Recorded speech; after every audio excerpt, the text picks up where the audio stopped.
बिस्मिल्लाहिर्रहमानिर्रहीम। अस्सलामुअलैकुम नाज़रीन कराम, नई वीडियो में आपको खुश आमदीद कहते हैं। एक राब्ता हुआ है और ये बहुत बड़ा राब्ता है। इस राब्ते के बाद ख़बरें ये हैं, शुनीद ये है कि बड़ा ब्रेक थ्रू हो सकता है, बल्कि इसके कुछ आसार भी नज़र आ रहे हैं। ये जो राब्ता हुआ है, बताया ये जा रहा है कि दो हाफिज़ कुरान साहिबान के दरमियान ये राब्ता हुआ है। इसके अंदर कुछ बातें की गई हैं इधर से और कुछ उधर से की गई हैं। असल में ये पैगाम रसानी हुई है दो हाफिज़ कुरान साहिबान के दरमियान और कुछ चीज़ें तय होने की जानिब बढ़ रही हैं। जिस राब्ते की मैं बात कर रहा हूँ, इसका दावा मुबशिर बुखारी साहब ने किया है। ये एक सीनियर जर्नलिस्ट हैं और रॉयटर्स के लिए लिखते हैं, दी न्यूज़ के लिए भी लिखते हैं। वैसे भी एक बड़ा नाम है जर्नलिज्म में, गो के मैं उनके तमाम ख्यालात से बिल्कुल एग्री नहीं करता, लेकिन जर्नलिज्म के अंदर उनका एक बड़ा नाम है। लिहाजा मुबशिर बुखारी ने कहा है कि ये जो राब्ता हुआ है, इससे बड़ी राहें खुल सकती हैं। एक हाफिज़ कुरान जिनकी वो बात कर रहे हैं, उनका तो सबको इल्म है, उसका अंदाज़ा भी हो गया होगा कि किन हाफिज़ कुरान की बात हो रही है। जबकि बताया जाता है कि एक हाफिज़ कुरान सुप्रीम कोर्ट के अंदर भी हैं और ये राब्ता पहले वाले हाफिज़ कुरान और जो सुप्रीम कोर्ट वाले हाफिज़ कुरान हैं, इन दोनों के दरमियान हुआ है। यहाँ पर क्या बातचीत हुई है, क्या बड़ा ब्रेक थ्रू हो सकता है, किस तरह का ब्रेक थ्रू हो सकता है, वहाँ से क्या पैगाम आया, यहाँ से क्या जवाब गया, इस पर तफसीली बात कर लेते हैं। दूसरा, आज आपको पता है कि 8 जजेस के बेंच ने अदालती इस्लाहात पर समाअत भी की। उस पर अभी समाअत मज़ीद कुछ दिन जारी रहेगी।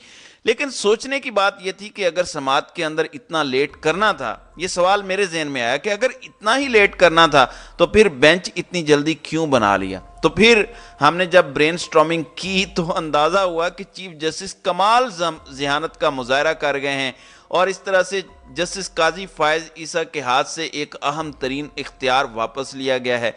ना सिर्फ काजी फ़ायज़ ईसा बल्कि एक और अहम जज के हाथ से भी ये इख्तियार चला गया है, चीफ जस्टिस उमर अता बंदयाल की ज़हानत की वजह से। तो इस पर भी बात होगी, कुछ पैमरा और वकीलों के हवाले से भी बात होगी, जबकि पार्लियामेंट के अंदर भी कुछ हलचल है, उस पर भी बात करेंगे। सबसे पहले बात करते हैं जो राब्ता हुआ है।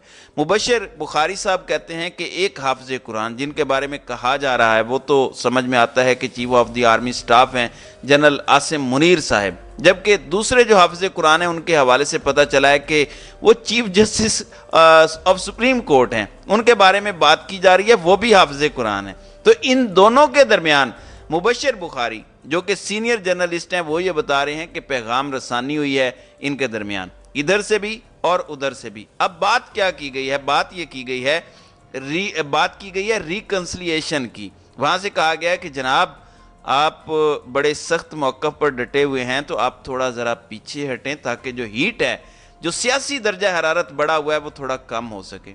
लिहाजा जो पैगाम रसानी हुई है वो अभी तक की इतलात के मुताबिक बड़ी पॉजिटिव है। इसी वजह से ना सिर्फ सख्त मौक़िफ़ से दोनों साहिबान दोनों तरफ से थोड़ा थोड़ा पीछे हटे हैं, जबकि इसके अलावा बताया जाता है, मुबशिर बुखारी ये कह रहे हैं कि बैकडोर डिप्लोमेसी भी शुरू हुई है। अब ये तमाम तर चीज़ें इमरान खान को इंगेज करने के लिए हैं। बैकडोर डिप्लोमेसी यानी आपने देखा कि कुछ मुश्तरका दोस्त हैं इधर से भी उधर से भी, वो भी कोशिश कर रहे हैं, उनकी जानिब से भी कोशिशें की जा रही हैं, इनकी जानिब से भी भरपूर ट्राई की जा रही है कि चीज़ें आसान हों। और वो ये कर रहे हैं कि इमरान खान को कोशिश करके गवर्नमेंट के साथ बिठाया जाए कि आप गवर्नमेंट के साथ बैठें और कोई मुश्तरका हल निकालें। नाज़रीन इकराम, आज आपने देखा कि ये बड़ा हाई लेवल राब्ता है। अगर मुबशिर बुखारी सच बता रहे हैं, मैं पहले भी बता चुका हूं कि उनके ख्यालात से मैं बिल्कुल एग्री नहीं करता, लेकिन वो क्रेडिबल आदमी है, दुनिया के बड़े इदारों के साथ वो काम कर रहे हैं, तो क्रेडिबिलिटी के ऊपर तो मेरा नहीं ख्याल कि हमें कोई बात करनी चाहिए। और अगर वो सच कह रहे हैं कि ऐसा कोई राब्ता हुआ है, तो फिर ये बहुत बड़ा ब्रेक थ्रू है। इसके बाद कुछ चीज़ें आप आहिस्ता आहिस्ता बेहतर होती भी देखेंगे। पीडीएम जो दिन रात खड़े होकर हर किस्म का बयान देती है, जैसे उन्हें लगता है कि पूरी दुनिया उनके कंट्रोल में है, जितना कॉन्फिडेंस है उनके अंदर, उनका ये कॉन्फिडेंस कम होगा।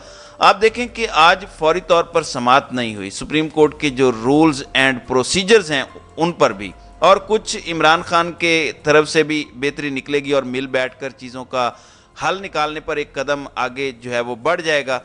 अब यहाँ तक तो ठीक है। दूसरा, एक और अहम तरीन मामला हुआ है। मैंने जैसा कि बताया कि आज क्योंकि समाअत इस तरह से नहीं हुई, जस्ट नोटिस जारी हुए हैं, तमाम सियासी जमातों को इसमें फ़रीक बनाया गया है, अटार्नी जनरल को फ़रीक बनाया गया है, इसके अलावा बार्स को बनाया गया है, सुप्रीम कोर्ट बार है, पाकिस्तान बार है, इन तमाम को फ़रीक बनाया गया है।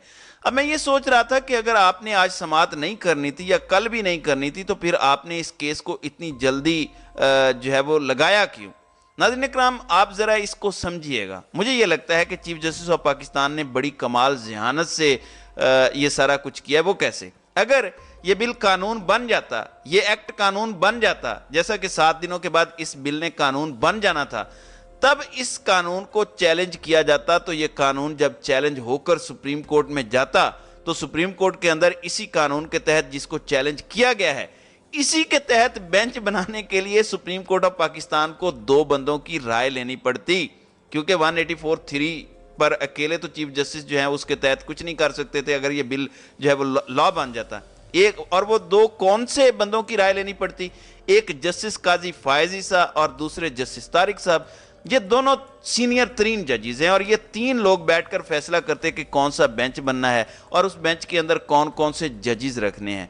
तो ये दोनों भी इस फैसले में शरीक होते हैं और आपको अच्छे से पता है कि ये दोनों जजेस जो हैं ये हम ख्याल जजेस हैं। ये जजेस वाज़ी तौर पर पीडीएम की तरफ अपना झुकाव रखते हैं। लिहाजा चीफ जस्टिस ऑफ पाकिस्तान ने इस बिल के कानून बनने से पहले ही इस बेंच को बना दिया है, अपना इख्तियार इस्तेमाल किया है और इनके इस इख्तियार इस्तेमाल करने का फ़ायदा ये होगा कि तमाम जजेस जो इस बेंच के अंदर शामिल हुए हैं उनके बारे में कहा जाता है कि ये शानदार कैरियर के हामिल लोग हैं और ये लोग आइन के साथ खड़े होने वाले लोग हैं, ये कानून के साथ खड़े होने वाले लोग हैं।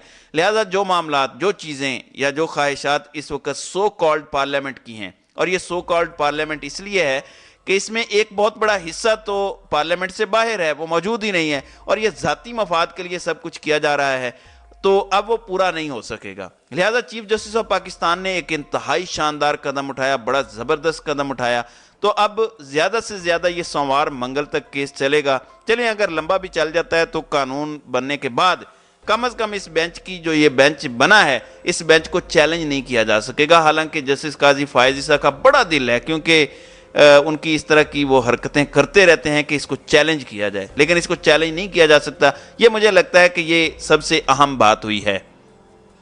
दूसरी जानिब वजीर कानून सीनियर सेनेटर आजम नज़ीर तारड़ ने 2 जूनियर जजेस को सुप्रीम कोर्ट लाने के लिए वोट देने पर भी कौम से माफ़ी मांगी है। करतूतें इनकी इसी तरह की हैं, जिस तरह से ये तकरीरें करते हैं, पार्लियामेंट में खड़े होकर फजूल गोई करते हैं।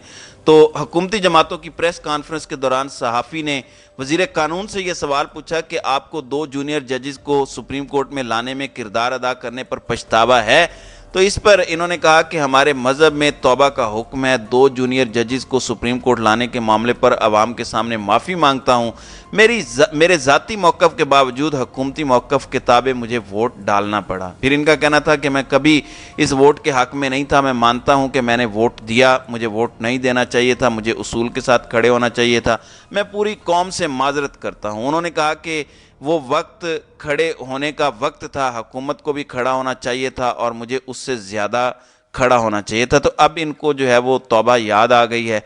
हालांकि इनको तौबा जो है वो उस वक़्त भी याद आनी चाहिए जब इनको पता हो कि आर्टिकल 190 के तहत जो है वो 90 दिन के अंदर जो है वो इलेक्शंस का हुक्म है। तो पंजाब में इलेक्शंस करवाने के ख़िलाफ़ इनको तकारीर नहीं करनी चाहिए थी, सुप्रीम कोर्ट के ख़िलाफ़ तकारीर नहीं करनी चाहिए थी। लेकिन वो जैसे कहते हैं कि देर आयत दुरुस्त आयत, अगर इन्होंने तौबा कर ही लिया है तो बाकी मामलात से भी तौबा करें। तो नाज़रीन इकराम, आपकी इस वीडियो के हवाले से क्या राय है? अब अपनी राय का इजहार कमेंट सेक्शन में ज़रूर कीजिएगा।